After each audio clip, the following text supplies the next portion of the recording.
Darius, orang Media, menerima pemerintahan ketika ia berumur 62 tahun.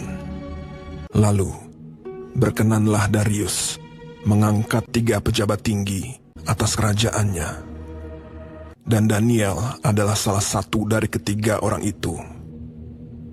Maka Daniel ini melebihi para pejabat tinggi dan para wakil raja itu, karena ia mempunyai roh yang luar biasa, dan raja bermaksud untuk menempatkannya atas seluruh kerajaannya. Kemudian para pejabat tinggi dan wakil raja itu mencari alasan dakwaan terhadap Daniel dalam hal pemerintahan.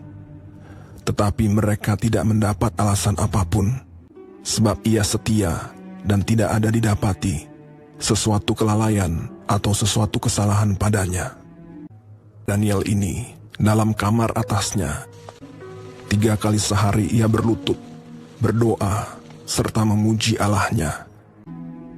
Maka berkatalah orang-orang itu, kita tidak akan mendapat suatu alasan dakwaan terhadap Daniel ini, kecuali dalam hal ibadahnya kepada Allahnya. Kemudian bergegas-gegaslah para pejabat tinggi dan wakil raja itu menghadap raja. Ya Raja Darius, semua pejabat tinggi kerajaan ini telah mufakat supaya dikeluarkan suatu larangan agar barang siapa yang dalam 30 hari menyampaikan permohonan kepada salah satu dewa atau manusia, kecuali kepada tuanku ya Raja, maka ia akan dilemparkan ke dalam gua singa. Dan buatlah suatu surat perintah yang tidak dapat diubah menurut undang-undang orang Media dan Persia. Demi didengar Daniel bahwa surat perintah itu telah dibuat, pergilah ia ke rumahnya dan mendapati Daniel sedang berdoa dan bermohon kepada Allahnya. Kemudian mereka menghadap raja dan menanyakan kepadanya tentang larangan raja. Daniel tidak mengindahkan larangan yang tuanku keluarkan, tetapi 3 kali sehari ia mengucapkan doanya. Setelah raja mendengar hal itu, maka sangat sedihlah ia, dan ia mencari jalan untuk melepaskan Daniel. Bahkan sampai matahari masuk, ia masih berusaha untuk menolongnya. Berbicaralah raja kepada Daniel. Allahmu yang kau sembah dengan tekun, dialah kiranya yang melepaskan engkau. Sesudah itu, raja memberi perintah. Lalu diambillah Daniel dan dilemparkan ke dalam gua singa. Lalu pergilah raja ke istananya, dan berpuasalah ia semalam-malaman itu. Dan ia tidak dapat tidur. Pagi-pagi sekali, ketika fajar menyingsing, bangunlah raja dan pergi dengan buru-buru ke gua singa. Berserulah ia kepada Daniel dengan suara yang sayu.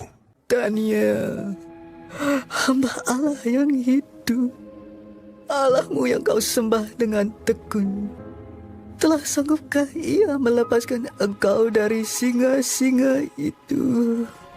Lalu kata Daniel kepada raja, Ya Raja, kekallah hidupmu. Allahku telah mengutus malaikatnya untuk mengatupkan mulut singa-singa itu, sehingga mereka tidak mengapa-apakan aku. Karena ternyata aku tak bersalah di hadapannya, tetapi juga terhadap tuanku ya Raja, aku tidak melakukan kejahatan. Lalu sangat sukacitalah raja. Maka ditariklah Daniel dari dalam gua itu, dan tidak terdapat luka apa-apa padanya, karena ia percaya kepada Allahnya. Raja memberi perintah. Lalu diambillah orang-orang yang telah menuduh Daniel, dan mereka dilemparkan ke dalam gua singa. Kemudian Raja Darius mengirim surat kepada orang-orang dari segala bangsa. Bunyinya, Bertambah-tambahlah kiranya kesejahteraanmu.